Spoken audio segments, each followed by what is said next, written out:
Hello learners, I hope you all are fine. So start करते हैं हमारी common section की 45 डेज सीरीज। आज है हमारा डे 2। आज हम करेंगे यूरी बोन फ्रैन ब्रेनर की theory. Urie Bronfenbrenner, ठीक है, इन्होंने दिया था bio ecological system of child development. Bio ecological system given by Urie Bronfenbrenner. इन्होंने दी हैं 5 लेयर्स, चाइल्ड डेवलपमेंट की 5 लेयर्स। उन्हीं को हम इसमें देखेंगे कि कैसे याद करते हैं इनको साथ के साथ। सो 5 लेयर्स में क्या था, इन्होंने फर्स्ट लेयर चाइल्ड के अराउंड, यानी कि फर्स्ट लेयर होती है चाइल्ड के अराउंड कौन सी, इमीडिएट एनवायरनमेंट जो होता है जो सी वो है माइक्रो सिस्टम। माइक्रो सिस्टम यानी कि इमीडिएट एनवायरनमेंट, यानी कि फैमिली एनवायरनमेंट, फैमिली स्कूल जिनसे कि बच्चे का डायरेक्ट कॉन्टैक्ट होता है। Okay, so day care, religious organization, friends, family, school, मतलब ये सब हैं जिनके साथ बच्चे का डायरेक्ट कॉन्टैक्ट होता है, ये आती है माइक्रो सिस्टम में। Number 2 is meso system. Meso system में आती है आगे कनेक्शंस के कनेक्शंस, मतलब जैसे कि टीचर का पेरेंट्स के साथ, मतलब बच्चे का तो कनेक्शन किसके साथ है डायरेक्ट, या तो टीचर से है डायरेक्ट या फिर पेरेंट्स से है डायरेक्ट। तो आगे कनेक्शन मतलब बच्चे का पेरेंट्स के साथ कनेक्शन, पेरेंट्स का आगे टीचर के साथ कनेक्शन, तो क्या हो गया, डबल कनेक्शन। सो इसमें आते हैं ये, जैसे पेरेंट्स का पीयर्स के साथ भी होता है। नेक्स्ट इज थर्ड, यानी कि एक्सो सिस्टम। एक्सो सिस्टम होता है इनडायरेक्ट एनवायरनमेंट, मतलब कि इनडायरेक्ट एनवायरनमेंट में क्या आता है, जिसका बच्चे के ऊपर डायरेक्ट इम्पैक्ट नहीं होता।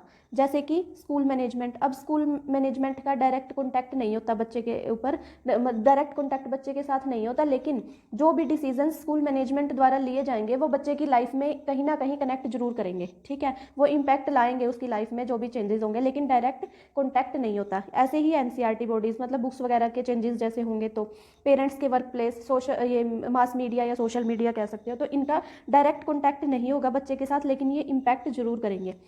Fourth is macro system. Macro system में क्या आता है, सोशल वैल्यूज़। सोशल वैल्यूज़ यानी कि हर रिलीजन की समझ लो, हर कल्चर की अपने जो बिलीव्स होते हैं, अपने रीति रिवाज होते हैं, वैल्यूज़ होते हैं, मोरल सिस्टम्स होते हैं, उनको फॉलो करना, वो आता है मैक्रो सिस्टम में। लास्ट है क्रोनो सिस्टम। क्रोनो होता है, क्रोनोलॉजी होता है टाइम से रिलेटेड, ठीक है, टाइम पीरियड, क्रोनोलॉजी यानी कि टाइम पीरियड से रिलेटेड। सो क्रोनो सिस्टम में आता है जो ओवर टाइम जो चेंजेस होते हैं वो आते हैं क्रोनो सिस्टम में। जैसे कि पहले जो स्टडी होती थी वो ऑफलाइन होती थी, लेकिन अब ऑनलाइन का ट्रेंड आ गया है, ठीक है। इसी तरीके से पहले फ़ोन्स वगैरह, जो टीवी ओनली एक, जैसे ब्लैक एंड वाइट टीवी होता था, फिर उससे आया कलर्ड टीवी, आगे मोबाइल फ़ोन्स वगैरह, मतलब एआई जैसे अपडेट होता जा रहा है टाइम के साथ, तो ये सब चीज़ें आती हैं क्रोनो सिस्टम में। इनकी ट्रिक देख लेते हैं, मैंने आपको पहले भी करवाई हुई है ये, आई थिंक शॉर्ट में। तो एक इनकी ट्रिक है, इनको कैसे याद करोगे आप, मैं बताती हूँ, देखो। इनकी ट्रिक है, माई मेरी एक्स की माँ को कोरोना हो गया। माई मेरी एक्स की, माई से माइक्रो, मेरी से एम ई से मीज़ो, एक्स एक्सो सिस्टम, माँ से एम ए से मैक्रो सिस्टम, कोरोना से कोरोनो सिस्टम, ठीक है। तो ऐसे आप याद कर लोगे। इसकी ट्रिक है, माई मेरी, मतलब अपनी मम्मी को बता रहा है कोई, माई मेरी एक्स की माँ को कोरोना हो गया। नेक्स्ट हम देखते हैं रॉबर्ट गैने। इनको GAGNA है वैसे स्पेलिंग, लेकिन बोलते हैं रॉबर्ट गैने। रॉबर्ट गैने एक अमेरिकन साइकोलॉजिस्ट थे जिनकी बुक थी कंडीशंस ऑफ लर्निंग और थ्योरी थी प्रॉब्लम सॉल्विंग लर्निंग, ठीक है। एक दूसरे से इनको कनेक्ट कैसे करोगे कि प्रॉब्लम कोई कैसे सॉल्व होगी, जब कोई कंडीशन आएगी उसको सॉल्व करने के लिए, ठीक है। ऐसे कोई प्रॉब्लम ना आती है, कोई कंडीशन पैदा होगी तभी हम किसी प्रॉब्लम को सॉल्व कर पाएंगे, ठीक है। इसी तरीके से हम याद कर लेंगे, कंडीशंस ऑफ लर्निंग बुक है और प्रॉब्लम सॉल्विंग लर्निंग इनकी थ्योरी है बाय रॉबर्ट गैने। अब देखते हैं इनकी प्रॉब्लम सॉल्विंग लर्निंग कैसे होती है। फर्स्ट इसमें है स्टेप्स, इसमें है 8।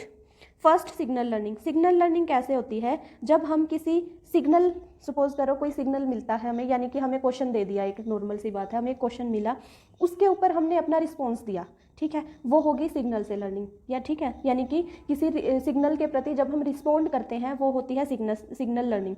नेक्स्ट है स्टिमुलस रिस्पॉन्स। स्टिमुलस रिस्पॉन्स हो गया, जैसे पेवलोव का डॉग वाली थ्योरी थी, उसमें क्या होता है कि डॉग, मतलब बेल बजने से पहले डॉग को खाना देते हैं, बेल बजाई और खाना आ गया, तो डॉग को 2-3 बार ये ऐसा सिग्नल दिया गया, तो उसके ये बिहेवियर में आ गया कि जब बेल बजेगी तो खाना आएगा। 2-3 दिन लगातार ऐसा करने के बाद क्या होने लगा कि जब भी बेल बजी तो डॉग के मुंह से पानी आने लग गया, ठीक है, कि खाना आएगा खाना आएगा, लेकिन फिर उसको चेंज कर दिया गया कि बेल बजते ही खाना नहीं आया। तो मतलब ये है स्टिमुलस रिस्पॉन्स, क्या कि बेल बजते ही डॉग के मुंह में पानी आना, उसको लगा कि खाना आएगा, मतलब ये है स्टिमुलस रिस्पॉन्स की स्टिमुलेट करना किसी एक बिहेवियर को हम बोल सकते हैं। नेक्स्ट है सीक्वेंस लर्निंग। सीक्वेंस लर्निंग होता है सीक्वेंस में लगाकर एक्टिविटीज़ को करना, यानी कि पहले छोटे लेवल से शुरू करना, फिर उससे बड़ा, फिर उससे बड़ा, फिर उससे बड़ा। तो सीक्वेंस में लर्निंग ऐसे होती है कि सीक्वेंस में लाइन टू लाइन बोल सकते हैं लर्निंग करना। वर्ड एसोसिएशन होता है वर्ड्स के साथ खेलना, वर्ड्स को जोड़ के देखना, तोड़ के देखना। जैसे रूट वर्ड्स होते हैं, फॉर एग्जाम्पल रूट वर्ड्स होते हैं, उनके साथ हम जो आगे या पीछे लगा के क्या क्या वर्ड्स हम बना सकते हैं नए, तो इस तरीके से आप देख सकते हैं उसको। Next is discrimination. डिस्क्रिमिनेशन होता है किसी सिचुएशन में हमें कैसे परफॉर्म करना है, ठीक है। डिस्क्रिमिनेशन वैसे शोषण भी होता है, ठीक है, आपको पता ही होगा। तो ये है कि किस सिचुएशन में हमें कैसे परफॉर्म करना है, कहलाता है डिस्क्रिमिनेशन लर्निंग। फॉर एग्जाम्पल किसी प्रॉब्लम में हम फंसे, उस चीज़ के ऊपर माइंड ने रिएक्ट किया कि हमें इसको सॉल्व कैसे करना है, ठीक है, उसको बोलेंगे डिस्क्रिमिनेशन। नेक्स्ट है कंसेप्चुअल लर्निंग। कंसेप्चुअल लर्निंग होती है किसी भी कंसेप्ट के, या कोई कंसेप्ट है हमारे पास सपोज करो, या कोई क्वेश्चन है या कोई प्रोडक्ट है, उसको आइडेंटिफाई करना कि उसमें क्या क्या क्वालिटीज़ हैं, क्या क्या जो है उसकी लिमिटेशंस हैं, क्या उसके ऊपर अप्लाई होगा कि जिससे हमारी प्रॉब्लम सॉल्व हो जाए। तो इस तरीके से ये है कंसेप्चुअल लर्निंग। नेक्स्ट है रूल लर्निंग। रूल लर्निंग में क्या होता है कि हम आइडेंटिफाई करते हैं पैटर्न्स को। कंसेप्ट में होता है कंसेप्ट आइडेंटिफाई करते हैं प्रोज एंड कॉन्स को। रूल लर्निंग में होता है आइडेंटिफाई करते हैं हम पैटर्न्स को कि क्या पैटर्न फॉलो किया गया है किसी चीज़ को बनाने में, ठीक है। नेक्स्ट आता है हमारा प्रॉब्लम सॉल्विंग लर्निंग, जो है लास्ट स्टेज। ये कहाँ पे यूज़ होता है, जब हम रियल लाइफ की प्रॉब्लम्स को सॉल्व करते हैं, ठीक है। तो प्रॉब्लम सॉल्विंग लर्निंग कहाँ पे हमारा यूज़ होता है, जब हम रियल लाइफ की प्रॉब्लम सॉल्व करते हैं। इसके लिए मैंने ट्रिक बनाई है, वो आप देख सकते हो, इससे ही आपको सीक्वेंस में याद हो जाएंगी। तो देखो, सर ने स्टार्टिंग में सीक्वेंस में कुछ वर्ड्स लगा के दिए। सर ने स्टिमुलस रिस्पॉन्स फर्स्ट है सिग्नल लर्निंग, नेक्स्ट है ST से stimulus response learning, SE sequence से है सीक्वेंस लर्निंग, ठीक है। सर ने, यहाँ से दोबारा से देखो एक बार, सर ने स्टार्टिंग में सीक्वेंस में कुछ वर्ड्स लगा के दिए। सर SI से सिग्नल लर्निंग, ST से स्टार्टिंग में, ठीक है, तो stimulus STI stimulus response learning. Next है sequence learning, third is sequence learning, और वर्ड लगा के दिए तो वर्ड एसोसिएशन, ओके। नेक्स्ट है डिस्क्राइब, यानी कि और कहा कि इनको डिस्क्राइब करो, तो DES से बना डिस्क्रिमिनेशन लर्निंग, DES से बना डिस्क्रिमिनेशन लर्निंग।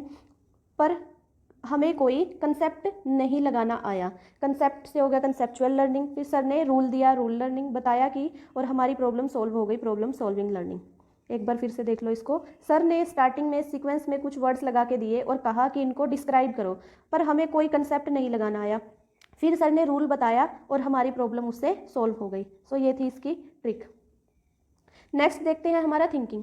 थिंकिंग से क्वेश्चन आता है, और ये बहुत छोटा सा टॉपिक है। फर्स्ट, थिंकिंग को हिंदी में बोलते हैं चिंतन। चिंतन यानी कि विचार करना। सो ये होता है 5 टाइप्स का चिंतन: perceptual, imaginative, critical, divergent and convergent. Last के 2 इनमें इंपॉर्टेंट हैं, divergent and convergent, okay. First है परसेप्चुअल लर्निंग। परसेप्चुअल यानी कि बाय सेंसेस, कुछ टच करके, फील करके, टेस्ट करके, मतलब रिसीव करना। बाय आर 5 सेंसेस, हमारे 5 जो सेंसेस हैं उनसे रिसीव करना कुछ, ठीक है। तो इसको बोलते हैं परसेप्चुअल लर्निंग। नेक्स्ट है इमेजिनेटिव लर्निंग, यानी कि इसको हम एक तरीके से बोल सकते हैं डे ड्रीमिंग, यानी कि दिमाग में कुछ सोचना। सिचुएशन आगे, वो ऑब्जेक्ट होना हमारी आंखों के आगे, यानी कि सेंसेस के आगे वो ऑब्जेक्ट होना जरूरी नहीं है, वो माइंड में हम उसके बारे में सोच रहे हैं। परसेप्चुअल में क्या होता है कि जिसके बारे में हम सोच रहे हैं वो हमारे सामने है, हम उसको फील कर सकते हैं, हम उसको टच कर सकते हैं, ठीक है। इमेजिनेटिव में वो ऑब्जेक्ट सामने नहीं होता। नेक्स्ट है क्रिटिकल। क्रिटिकल लर्निंग में होता है किसी चीज़ को जज करना, राइट और रॉन्ग, मतलब क्या क्या उसमें सही चीज़ें हैं और क्या क्या उसमें गलत चीज़ें हैं। मोस्टली इसको रॉन्ग के तरीके से देखा जाता है कि क्रिटिकली किसी को जज करना या एनालाइज करना, लेकिन हम लिटरेचर के स्टूडेंट हैं, सो लिटरेचर के पॉइंट ऑफ व्यू से क्रिटिकल का दोनों में यूज़ होता है, पॉजिटिव भी और नेगेटिव में, यानी कि पॉजिटिव क्या क्या चीज़ें हैं और नेगेटिव क्या क्या चीज़ें हैं, तो उनको जज करना उनके बेस पे। Next is divergent thinking. Divergent को कैसे करेंगे? Divided thinking. डाइवर्जेंट यानी कि डिवाइडेड थिंकिंग। डिवाइडेड मीन्स एक चीज़ को कई तरीके से देखना। एक ही प्रोडक्ट है हमारे पास, एक ही ऑब्जेक्ट है, उसको कई तरीके से देखना, या एक प्रॉब्लम को कई तरीके से सोचना कि उसको कैसे सॉल्व किया जा सके, ठीक है। इसी को बोलते हैं क्रिएटिव थिंकिंग एंड मल्टीटास्किंग। ये सब सेम है, डाइवर्जेंट में ही आता है। फॉर इसका एक एग्जांपल देख लो। एग्जांपल है पेन, ठीक है। पेन को हम कैसे यूज़ कर सकते हैं राइटिंग में? पेन और क्या किसके लिए मतलब अगर रिफिल निकाल दें उसका तो एज अ स्ट्रॉ भी हम यूज़ कर सकते हैं। पेन के साथ गेम भी खेलते हैं हम, ठीक है, देखा होगा। जब टाइम नहीं होता तो कुछ भी लिखते रहते हैं पेन के साथ, मतलब इस तरीके से कुछ सोचना। कन्वर्जेंट थिंकिंग होती है फैक्चुअल या लर्निंग फैक्ट्स। अब इसमें था कि खुद का माइंड, डाइवर्जेंट में होता है खुद का माइंड लगाना एक तरीके से, कन्वर्जेंट में होता है जो दिया जो परोसा वो याद कर लिया। कन्वर्जेंट में क्या है, कुछ भी कन्वर्ट ना करना, मतलब जो दिया उसी को याद कर लिया, कन्वर्जेंट में होता है ये। आप सिंपली डाइवर्जेंट को याद कर लो, उससे जो बची वो कन्वर्जेंट ही है। सो एक बार इनमें देख लो, इंटेलिजेंस जो होती है वो होती है कन्वर्जेंट थिंकिंग, लेकिन इंटेलिजेंट चाइल्ड में होती है डाइवर्जेंट थिंकिंग। अब नेक्स्ट हमारा टॉपिक देखते हैं, डेविड एल्किन की थ्योरी। डेविड एल्किन ने दी थी ईगो सेंट्रिज्म, ये होती है एडोलेसेंट की थ्योरी, ठीक है। एल्किन ईगो सेम से साउंड कर रहे हैं स्टार्टिंग में, तो इसको ऐसे याद कर लेंगे। इसमें थी 3 चीज़ें दी हैं हमें, 3 चीज़ों के ऊपर फोकस किया गया है बाय डेविड एल्किन। एडोलेसेंट का ही बिहेवियर है ये एक तरीके से, इन तीनों में क्या क्या बताया गया है कि वो अपने आप पे फोकस करते हैं मेनली। एडोलेसेंट जो होते हैं वो अपने आप पे फोकस करते हैं। सो इनको देखते हैं इनमें क्या है। First is personal fable. Personal fable होता है पर्सनल यानी कि खुद से, कि मैं ही यूनिक हूँ, मेरे जैसा कोई नहीं, ये सोचना। नेक्स्ट है इनविंसिबिलिटी फैबल। इनविंसिबिलिटी फैबल होता है कि मेरे साथ कुछ भी बुरा नहीं हो सकता, मैं चाहे कुछ भी कर लूँ, कितने ही रिस्क ले लूँ, ठीक है। तो ये भी एडोलेसेंट का ही बिहेवियर है कि मैं कितने ही रिस्क ले लूँ, मेरे साथ कुछ भी बुरा नहीं हो सकता। नेक्स्ट है इमेजिनरी ऑडियंस। इमेजिनरी ऑडियंस होते हैं, जैसे सपोज करो हम कहीं शादी में जाते हैं और हमको ना वहम होता है कि सब हम ही देख रहे होते हैं, मैं तो इतनी अच्छी लग रही हूँ आज, ये वो, मतलब इस टाइप की थिंकिंग जो होती है वो होती है इमेजिनरी ऑडियंस, यानी कि हमें ही कोई देख रहा है, जो ऑडियंस है वो बस हमारे ऊपर ही फोकस कर रहे हैं। सो ये था डेविड एल्किन, ईगोसेंट्रिज्म इनकी थ्योरी। हमारी साइकोलॉजी में आज हम इतना ही करेंगे। नेक्स्ट हम स्टार्ट करते हैं हिंदी। हिंदी में आज का टॉपिक है सर्वनाम। सर्वनाम होते हैं 11, लेकिन इनके टाइप्स होते हैं 6। टाइप्स हैं 6, लेकिन वैसे सर्वनाम पूछे तो कितने होते हैं, 11। अब 11 में ये आते हैं मैं, तुम, यह वह, जो सो, कौन क्या, कोई कुछ, आप। ये आप वाला ना क्वेश्चन कई बार आया है एग्जाम में। आप हिंदी का अपना सर्वनाम, ठीक है। बाकी सब दूसरी लैंग्वेज से लिए गए हैं, हम कह सकते हैं कि संस्कृत से लिए गए हैं, ठीक है। लेकिन जो आप है वो हिंदी का अपना सर्वनाम है। अब देखते हैं इसके टाइप्स। सर्वनाम 6 टाइप्स का होता है। फर्स्ट इज पुरुषवाचक, सेकंड निजवाचक, थर्ड निश्चयवाचक, फोर्थ अनिश्चयवाचक, फिफ्थ प्रश्नवाचक, सिक्स्थ संबंधवाचक। अब इनको देखते हैं। फर्स्ट है पुरुषवाचक। पुरुषवाचक में क्या है, पुरुष यानी कि पर्सन। इसको कैसे ध्यान रखेंगे, पुरुष यानी कि पर्सन, पर्सन से रिलेटेड। सो पर्सन होते हैं हमारे पास 3 टाइप्स के, first person, second person, third person. First को बोलते हैं उत्तम, मध्यम और अन्य, मतलब कोई थर्ड जिसकी हम बात कर रहे हैं।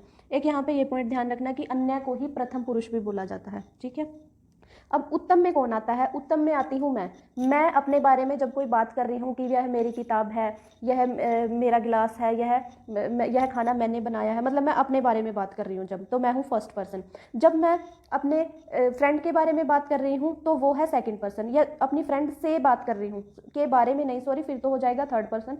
जब हम सेकंड पर्सन से, मतलब डायरेक्ट जिसे हम कॉन्टैक्ट कर रहे हैं उसको, उसके लिए जो वर्ड हम यूज़ कर रहे हैं, जैसे तुम मेरे साथ चलोगे क्या, तुम मेरे साथ खाना खा लो, मतलब तू, तुम, तुम्हारा, ठीक है, वो हो गया सेकंड पर्सन। थर्ड पर्सन हो गया कि हम दोनों जिस तीसरे के बारे में बात कर रहे हैं, जरूरी नहीं है कि वो इस टाइम हमारे पास खड़ा है, ठीक है।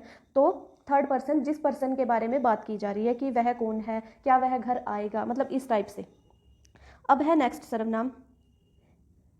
नेक्स्ट है एक ये आप है। आप वर्ड है ना, जो ये मध्यम में भी यूज होता है और अन्य में भी। मध्यम में कैसे होता है, अब देखो, आप क्या कर रहे हो, हम सेकंड पर्सन को बोल रहे हैं ये, मतलब सेकंड पर्सन से पूछ रहे हैं कि आप क्या कर रहे हो।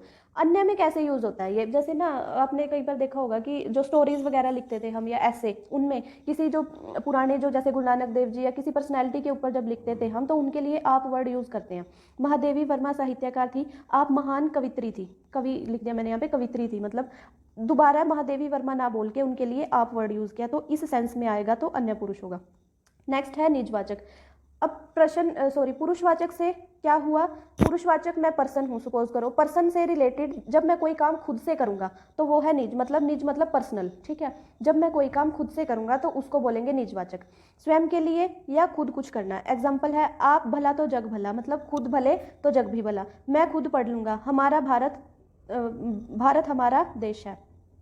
इसमें अब है हमारा, ये क्या है, निजवाचक। इसमें खुद और आप, ये है निजवाचक। अब मैं क्या था, प्रथम पुरुष, प्रथम नहीं, सॉरी, उत्तम, मध्यम, अन्य। भारत क्या है, नाउन, ठीक है। सो इस तरीके से। नेक्स्ट है निश्चयवाचक। निश्चयवाचक को ही बोलते हैं संकेत। निश्चय और संकेत एक दूसरे से मतलब जुड़े हुए हैं, इन्हीं से मीनिंग निकाल लेंगे कि किसी फिक्स चीज़ की तरफ इशारा करना। संकेत यानी कि संकेत करना, ठीक है। निश्चित मतलब वो चीज़ फिक्स है उसकी तरफ इशारा करना या उसकी तरफ उसका बोध करवाना कि ये इसकी प्रेजेंस है। सो इसके एग्जाम्पल देखते हैं। ये कुर्सी है, मतलब चीज़ उस कुर्सी की तरफ हम इशारा कर रहे हैं कि ये कुर्सी है। वो पंखा है, हम इशारा कैसे करते हैं, ये वो वह, इस तरह के वर्ड्स यूज़ करेंगे। वो पंखा है, वह सो रहा है, वह जा रहा है, इस तरीके से, ठीक है। नेक्स्ट है अनिश्चयवाचक।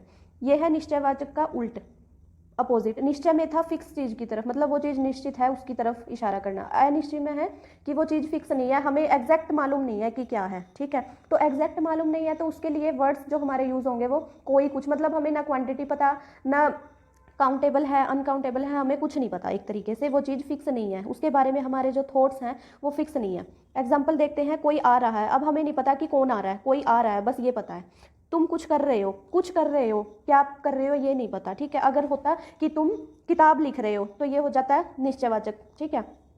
कोई आ रहा है, जैसे मैं बोलूँ कि सुमन आ रही है, तो ये हो गया निश्चयवाचक, इस तरीके से। नेक्स्ट है प्रश्नवाचक। प्रश्नवाचक में होता है सिंपली WH फैमिली, जिसको बोलते हैं कौन और क्या, यानी कि प्रश्न पूछा जाएगा। तुम क्या कर रहे हो, इनके एंड में क्वेश्चन मार्क लगेगा, सॉरी फॉर दैट, इनके एंड में क्वेश्चन मार्क लगा लेना आप। तुम क्या कर रहे हो, दरवाजे पर कौन है, सिंपली प्रश्न पूछा जाता है। नेक्स्ट है संबंधवाचक। संबंध यानी कि जो एक दूसरे से रिलेशन बताए।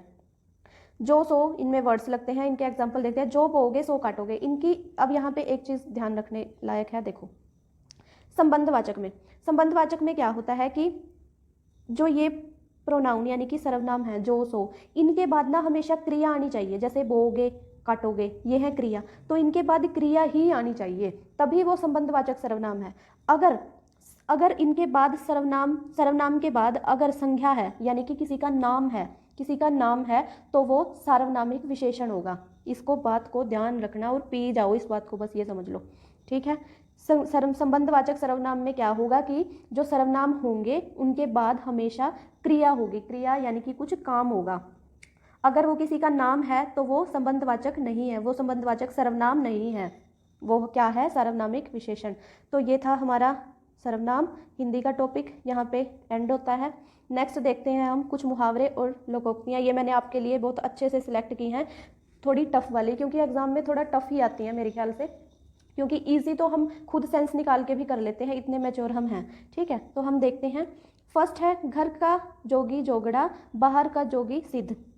मतलब घर का जो इंसान होता है, घर का जोगी जोगड़ा, वो तो नॉर्मली है, लेकिन बाहर का कोई इंसान आ जाए, सपोज करो हमारे घर में रिलेटिव्स आ जाए, तो हम कितनी रिस्पेक्ट करते हैं, दूसरों की तारीफ भी कर देते हैं, चाहे झूठी हो वो, बेशक कुछ भी हो, लेकिन फिर भी कर देते हैं। तो इसमें वही मीनिंग है। अपने घर में व्यक्ति की कदर नहीं होती, दूसरे के घर में ज़्यादा होती है, ठीक है। नेक्स्ट है ऊँट के मुँह में जीरा। आवश्यकता से बहुत कम मिलना। ऊँट देखो, ऊँट कितना बड़ा है, बहुत बड़ा एनिमल है ना, उसके लिए जीरा बहुत छोटी सी चीज़ है, ठीक है।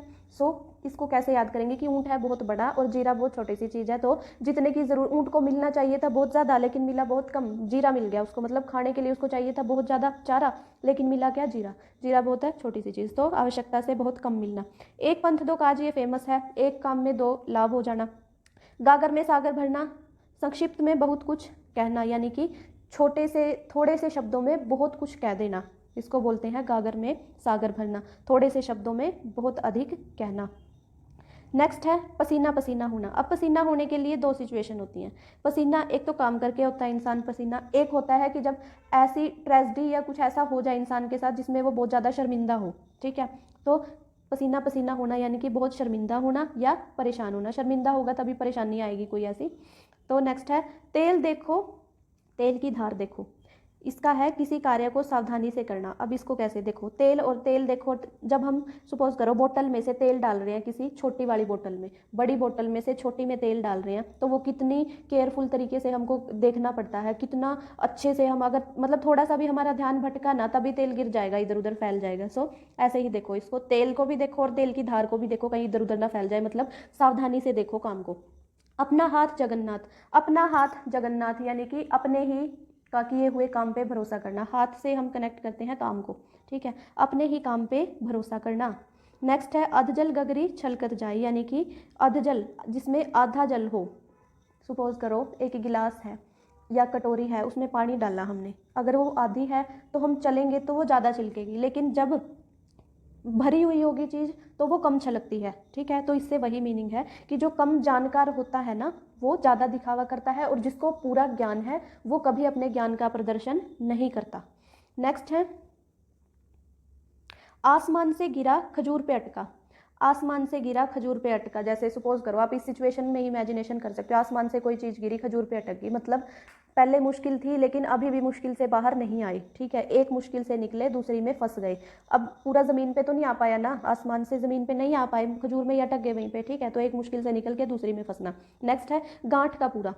गांठ का पूरा यानी कि जो बहुत समझदार और अनुभवी हो। गांठ का पूरा यानी कि जिसमें एक सपोज करो एक गांठ लगाते हैं हम, वो पूरा टाइट लगाते हैं। ठीक है, अपनी समझदारी से पूरी टाइट की वो खुले ना, मतलब उसमें समझदारी का कोई लगा सकते हैं कि थोड़ा अनुभव होना चाहिए गांठ लगाने का भी, तो बहुत समझदार और अनुभवी होना। घर का भेदी लंका ढाई। घर का भेदी लंका ढाई ये रावण के भाई के लिए है।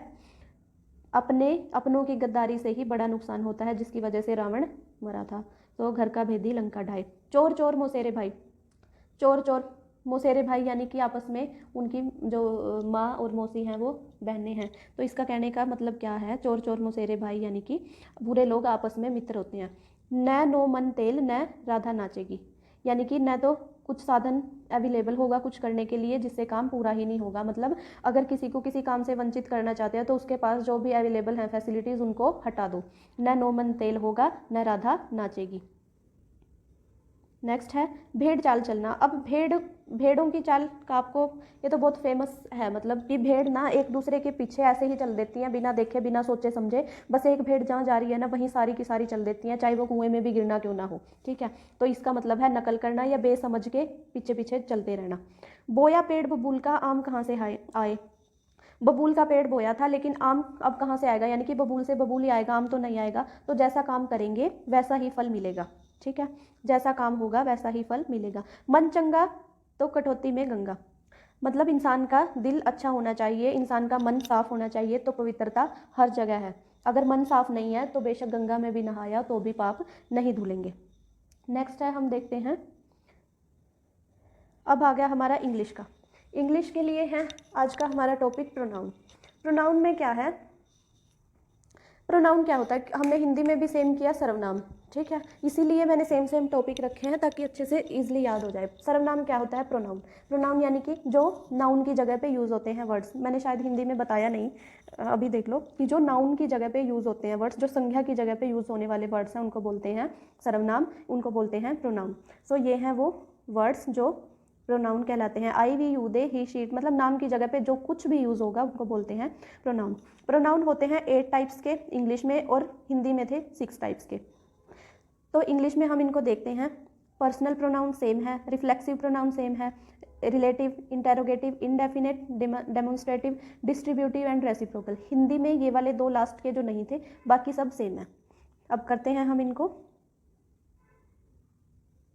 फर्स्ट है पर्सनल प्रोनाउन।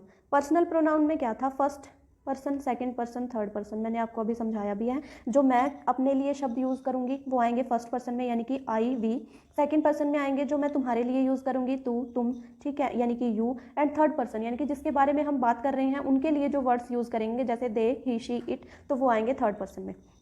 अब इनके हैं subjective, objective, nominative, possessive case. इनमें क्या है, सब्जेक्टिव यानी कि जब हम यूज़ करते हैं इन प्रोनाउंस को एज अ सब्जेक्ट स्टार्टिंग में, मतलब सेंटेंस की स्टार्टिंग में, तो इनको यूज़ करते हैं। आई, जैसे I have a pen, we are going to party, इस तरीके से। और है ऑब्जेक्टिव केस। ऑब्जेक्टिव केस आता है जब एज एन ऑब्जेक्ट हम यूज़ करते हैं। ठीक है, एग्जाम्पल जैसे मी का नहीं तो यू का, जैसे यू मी, इन मतलब इनके सेम से ही एग्जांपल होंगे। जैसे मी का और माइन का, माइन बिल्कुल पोजेसिव केस यानी कि एंड में यूज़ होता है। ठीक है, एंड में कैसे, दीज बाइक्स आर माइन, इस तरीके से। यू कैन वर्क, इसमें सेकंड में देखो जैसे ऑब्जेक्टिव केस में आई हैव योर पेन, ठीक है, इस तरीके से, मतलब आई मैं होगी first, second person your pen, मतलब पोजेसिव केस हो गया ये। ठीक है, पोजेसिव केस हो गया इसका, योर्स का। और देन आई कॉल जैसे इसका example, I will give them my books, I will give them my books, मैं उनको अपनी बुक्स दे दूंगी, तो ये हो गया ऑब्जेक्टिव केस, मतलब उनको, ठीक है, इस तरीके से। नेक्स्ट है रिफ्लेक्सिव, रिफ्लेक्सिव या emphatic pronoun, reflexive and emphatic pronoun में आएंगे, यानी कि खुद के लिए। ये क्या था, निजवाचक, निज यानी कि पर्सनल, खुद के लिए जो वर्ड्स यूज होंगे, ठीक है। सेल्फ होगा सिंगुलर में, सेल्फ होगा प्लूरल में यूज। एग्जांपल देखते हैं, I myself wrote this story, ये स्टोरी मैंने खुद लिखी है, खुद से लिखी है, मतलब खुद के लिए, जब हम कोई काम खुद से करेंगे तो वो होगा रिफ्लेक्सिव प्रोनाउन। नेक्स्ट है रिलेटिव प्रोनाउन, रिलेटिव प्रोनाउन में वही संबंधवाचक। रिलेटिव प्रोनाउंस होता है जो दो फ्रेजेस बोल सकते हैं, सेंटेंसेस बोल सकते हैं, उनको जोड़ता है, मतलब इनके बिना आधे अधूरा सा होता है, जो सेंटेंस है वो कंप्लीट नहीं होती उसकी सेंस। एग्जांपल देखते हैं, the boy who is playing is my friend, वो लड़का। अब सपोज करो ये इतना सेंटेंस होता, वो लड़का, तो इसमें क्या सेंस क्लियर हो रही थी, पूरा सेंटेंस की सेंस नहीं बन रही थी आगे। इसमें लगा हु, जो खेल रहा है वो मेरा दोस्त है, ये एंड वाले की भी सेंस नहीं बनती अकेले की, मतलब दो सेंटेंसेस जो फ्रेजेस हैं उनको जोड़ रहा है कौन, हु जोड़ रहा है, तभी उनका जो है क्लियर हो रहा है मीनिंग। सो दो अलग अलग वर्ड्स को, सेंटेंसेस को या ग्रुप ऑफ वर्ड्स को जो जोड़ रहा है उसको बोलते हैं रिलेटिव प्रोनाउन। इंटेरोगेटिव में होता है simply question mark, WH family, WH family. Example, who gave you this pen, किसने तुम्हें ये पेन दिया है। आज के लिए हम इंग्लिश में इतना ही करेंगे क्योंकि प्रोनाउन थोड़ा सा बड़ा है, इसलिए इसको हाफ हाफ करके फिर हम करेंगे। तो आज के लिए 4 ही, नेक्स्ट वीडियो में बाकी हम बचे हुए कर लेंगे। अब देखते हैं हरियाणा जी के, हरियाणा जी के में इनके लिए ट्रिक्स लगेंगी। सो देखते हैं राजेश नागर, कल हम मंत्रिमंडल कर रहे थे, ये उसी का सेकंड पार्ट है। राजेश नागर, अब राजेश नागर को कैसे करेंगे, नगर में जो बुक्स बांटना, ठीक है, खाना पहुंचाना, ये सब किसको दिया, राजेश नागर को। नागर यानी कि नगर से, नगर में जो ज़रूरत होती है, बुक्स यानी कि प्रिंटिंग स्टेशनरी हो गया, ठीक है, फूड से हो गया खाना, सिविल सप्लाईज, ये सब, और जो इनसे लेके जाएगा, अब उनकी जो शिकायत होंगी, ठीक है, तो उनको दूर करना, क्या हो गया, कंज्यूमर के अफेयर्स, यानी कि जो उनकी शिकायतें होंगी उनको दूर करना, जो उनके राइट्स होंगे उनके बारे में बताना। तो राजेश नागर का क्या काम है, फूड सप्लाई, सिविल सप्लाईज यानी कि सिविल जो सर्विसेज होती हैं, ठीक है, प्रिंटिंग स्टेशनरी यानी कि बुक्स प्रोवाइड करना, और उनकी जो शिकायतें होंगी कंज्यूमर अफेयर्स उनको सुनना। नेक्स्ट है श्री श्याम सिंह राणा। अब श्याम, कृष्ण पंवार, ये 3 हैं सेम नाम। एक मैंने आपको कल करवाया था, वो था कृष्ण लाल पंवार, पंवार का था पहाड़ उठा दिया, उसके नीचे आगे लोग, पंचायत इकट्ठा होगी, ऐसे याद किया था। अब इसको कैसे याद करेंगे हम, देखो, श्याम सिंह राणा, श्याम सिंह राणा, श्याम कृष्ण ही का नाम है, कृष्ण का ही नाम है। जब वो बंसी बजाते थे, जब वो बंसी बजाते थे यानी कि बांसुरी बजाते थे, तो कहाँ पे बजाते थे, फार्म्स में, यानी कि एग्रीकल्चर, खेतों में, ठीक है। फार्मर्स का वेलफेयर, वो देख, फार्मर्स के पास एग्रीकल्चर कहाँ, किन के लिए, कौन करता है खेती बाड़ी, तो फार्मर्स करते हैं, तो उनका वेलफेयर। अब और क्या, एनिमल्स भी वहाँ पे आ जाते थे, ठीक है, डेयरी एनिमल से हो गया डेयरी फार्मिंग, ठीक है, फिशरीज। अब तालाब, जहाँ पे खेती बाड़ी होती थी वहाँ पे पानी भी चाहिए होता था, तो पहले क्या होता था कि तालाब वगैरह जो नदियाँ होती थी उनके पास होता था, और वहीं पे क्या होती थी, फिश, ठीक है। तो इस तरीके से याद कर लेंगे हम इसको। सो श्याम सिंह राणा बंसी बजाते थे, वहाँ पे क्या क्या आ जाता था, एनिमल्स खेतों में बजाते थे, और वहीं पे पास में तालाब होता था, तो वहाँ पे मछलियाँ भी होती थी। अब इसी से कनेक्टेड नेम है श्री कृष्ण कुमार, पिछले थे कृष्ण पंवार जिन्होंने पहाड़ उठाया था जहाँ पे माइंस वगैरह थे, और ये है कृष्ण कुमार। कृष्ण कुमार को दे दिया, देखो कृष्ण कुमार को कैसे याद करोगे आप, कुमार, कुमार कौन होता है, कुंवर बोलते हैं, कुमार बोलते हैं राजा का बेटा, ठीक है, कुमार होता है राजा का बेटा। अब राजा का बेटा को अपनी गद्दी पे बैठने के लिए, अगर उसको अपनी जो पावर है वो बनाए रखनी है, उसको क्या करना होगा, जस्टिस, ठीक है, सोशल जस्टिस। सो लोगों के साथ जो जस्टिस होना चाहिए, न्याय होना चाहिए, ठीक है, उनको एम्पावर करेगा, अच्छी मतलब उनको बूस्ट करने के लिए, उनके एम्पावरमेंट, उनको अपडेट करने के लिए, ठीक है, उनके लिए काम करेगा। SC के वेलफेयर, जस्टिस में, सोशल जस्टिस में आ जाता है SC मतलब SC-BCs के साथ वेलफेयर करेगा। अंत्योदय योजना यानी कि जो खाने से रिलेटेड जो योजना है उनमें चलाएगा। अब हॉस्पिटैलिटी होता है कि जो दूसरे राजा वगैरह या उनके जो गेस्ट हैं उनके लिए जो हॉस्पिटैलिटी होता है कि उनकी सेवा करना, एक तरीके से देख रेख करना। सो जो बाहर के लोग आएंगे या जो समाज में जो लोग रहते हैं उनकी देख रेख करना, ठीक है। आर्किटेक्चर यानी कि खुद के महल की देख रेख करना, हम ये लगा सकते हैं। तो एक कुमार के यानी कि राजा के बेटे के क्या क्या काम है, एम्पावर करना लोगों को, सोशल जस्टिस, SCBC वेलफेयर, और जो आए उनकी हॉस्पिटैलिटी यानी कि देखरेख करना, अपने महल की देखरेख करना यानी कि आर्किटेक्चर की देखरेख करना। अब है रणबीर गंगवा, श्री रणबीर गंगवा, इनको कैसे याद करेंगे? गंगवा से बनती है गैंग, ठीक है। गैंग यानी कि public health engineering and public works यानी कि बिल्डिंग रोड्स। इंजीनियरिंग जैसे पब्लिक के लिए हम कोई भी काम करेंगे तो वो गैंग बना के करेंगे, अकेला इंसान यानी कि ग्रुप में होगा, अकेला इंसान कुछ नहीं कर सकता। अब इंजीनियरिंग करी है रोड बनाने के लिए यानी कि बिल्डिंग वाली, जो सपोज इंजीनियरिंग कई टाइप्स की होती है, आई थिंक ये मैकेनिकल में आता है कि जो बिल्डिंग्स वगैरह रोड वगैरह बनवाने हैं लोगों के लिए, तो उसके लिए भी हमें पब्लिक चाहिए यानी कि लेबर चाहिए सपोज करो। तो पब्लिक का जब ग्रुप हो जाता है यानी कि लोगों का ग्रुप हो जाता है, पब्लिक क्या है, ग्रुप ही तो है लोगों का, तो ग्रुप में जब काम करेंगे तो ये है रणबीर गंगवा ग्रुप यानी कि पब्लिक यानी कि इंजीनियरिंग काम या बिल्डिंग बनवाना। ओके, नेक्स्ट है अरविंद कुमार शर्मा। अब अरविंद कुमार शर्मा को कैसे याद करेंगे? अरविंद केजरीवाल से इनको कैसे याद करेंगे? इनको लोगों का कोऑपरेशन मिला खूब, लोगों का सहयोग मिला इनको खूब, बट इनको थी मोदी जी की से प्रॉब्लम, क्या कि वो बहुत ज़्यादा टूर ट्रैवल करते हैं, मतलब बहुत ज़्यादा दूसरी कंट्रीज़ में जाते हैं, इनको थी इस बात से प्रॉब्लम। लेकिन मोदी जी ने फिर क्या किया, इनको जेल करवा दी। लेकिन फिर भी इन्होंने इलेक्शन लड़ा और ये थी इनकी क्वालिटीज़, ठीक है, और लोगों का इनको सहयोग भी मिला। इनको ऐसे याद करेंगे, दोबारा से देखो एक बार। अरविंद केजरीवाल थे, इलेक्शन लड़ना चाहते थे, ठीक है, लेकिन इनको एक दिक्कत थी मोदी जी से, क्या कि मोदी जी बहुत ज़्यादा ट्रैवल करते हैं। इनको लोगों का सहयोग तो मिला लेकिन मोदी ने इनकी जेल करवा दी। ऐसे याद कर लो इसको, बहुत ईजी रहेगा कि अरविंद केजरीवाल को इलेक्शन लड़ना था लेकिन इनको एक प्रॉब्लम थी मोदी जी से कि वो ट्रैवल बहुत ज़्यादा करते हैं। इनको लोगों का सहयोग तो मिला लेकिन फिर भी इनको जेल हो गई। अब नेक्स्ट देखते हैं श्री राव नरबीर सिंह। नरबीर सिंह को कैसे याद करेंगे कि नरबीर यानी कि आदमी, बीर से हो गया वीर। जो नर है वो वीर होगा तभी इंडस्ट्रीज़ में काम कर पाएगा, वाइल्ड लाइफ, फॉरेस्ट, फॉरेन मतलब दूसरे देशों से कनेक्शन बना पाएगा, सैनिकों के साथ उसके रिलेशन, मतलब सैनिकों की देखरेख करना और उनके पास जो फैसिलिटीज़ हैं वो पहुंचाना, ये सब कौन देख सकता है? जो महान होगा वीर, यानी कि जो नर वीर होगा वही इंडस्ट्रीज़ की तरफ देखेगा और वही कॉमर्स यानी कि हमारी इकोनॉमिक्स की तरफ, ये सब करेगा जहाँ से व्यापार हो सकता है, ठीक है, जहाँ से व्यापार हो सकता है, सिंपल सी बात। नर जो वीर होगा वो देखेगा जहाँ से व्यापार हो सकता है, यानी कि कॉमर्स, इंडस्ट्रीज से होगा व्यापार, एनवायरनमेंट के प्रति भी थोड़ा सजग होगा तभी मतलब पेड़ वगैरह कटवा पाएगा वहाँ से, फॉरेस्ट में से। वाइल्ड लाइफ की तरफ भी इसको देखना पड़ेगा कि वहाँ, लेकिन इतना भी ना कटवा दें सपोज करो पेड़ कि भाई वो वाइल्ड लाइफ सेंचुरीज़ के लिए जो वाइल्ड लाइफ है वो ख़राब हो जाए।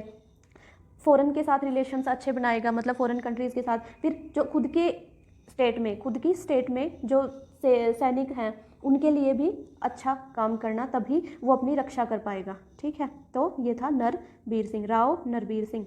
नेक्स्ट हम देखते हैं श्री गौरव गौतम को कैसे याद करेंगे? गौरव यानी कि जो हमारे यूथ हैं वो देश का गौरव है, इसको ऐसे याद करेंगे, जो हमारे यूथ हैं वो देश का गौरव है। तो ये क्या करेंगे, कैसे शो करेंगे कि हम भी, हमारे ऊपर लोग प्राउड करें कि हम देश का गौरव हैं? स्पोर्ट्स के थ्रू, ठीक है, स्पोर्ट्स में बहुत नाम कमा रहा आजकल इंडिया, हरियाणा इवन, ठीक है, तो ऐसे शो करेंगे। यूथ के लिए एम्पावरमेंट, यूथ को एनकरेज करेंगे कुछ अच्छा करने के लिए। एंटरप्रेन्योरशिप मतलब उनके लिए कुछ वो इस तरीके से उनको यूनिक बनाने की कोशिश की जाएगी कि वो अपने आप को सेटअप कर सकें, ठीक है, तो यूथ के लिए काम करेंगे। यूथ यानी कि गौरव, देश का गौरव, और वो कैसे शो करेंगे? स्पोर्ट्स में जो लॉ और लेजिस्लेचर है वो फॉलो नहीं हो रहा, ठीक है, आपको पता ही होगा कितने सारे केस भी चले हैं रोज, तो ठीक है, तो इसको मेंटेन किया जाएगा स्पोर्ट्स में। ये किसको दिया? यूथ को, क्योंकि वो देश का गौरव है।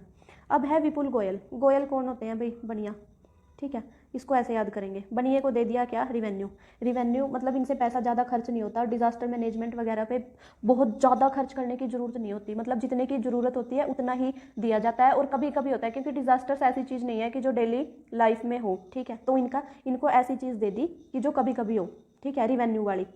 और रिवेन्यू इकट्ठा करना और डिज़ास्टर मैनेजमेंट का काम करना। अर्बन लोकल बॉडीज़ में मतलब जो शहरों में मोस्टली जो गोयल लोग होते हैं वो शहरों में ही देखने को मिलेंगे आप, क्योंकि ये बहुत तेज़ होते हैं माइंड से और बिजनेस की तरफ इनका ज़्यादा रुझान होता है, ठीक है। तो ये अर्बन बॉडीज़ में आपको देखने को मिलेंगे। सिविल एविएशन में क्या होता है, उड़ियन से मतलब जहाज एरोप्लेन से जो रिलेटेड जो सर्विसेज होती हैं वो, ठीक है। तो ये सब दे दी किसको, गोयल को, यानी कि गोयल को दी, क्योंकि ये होते हैं थोड़े से कंजूस, तो इनको दे दी जहाँ पे पैसा कभी कभी खर्च करना पड़े, उड़ियन पे और डिजास्टर मैनेजमेंट पे, ठीक है। अब है ये याद रखना आप, गवर्नर ऑफ हरियाणा कौन है, गवर्नर को ही बोलते हैं राज्यपाल, श्री बंडारू दत्तात्रेय। सो ये था हमारा पेपर 1 यानी कि कॉमन सेक्शन। अब देखते हैं आगे हम क्या करते हैं। अब है हमारा इंग्लिश, सॉरी ये नहीं करेंगे,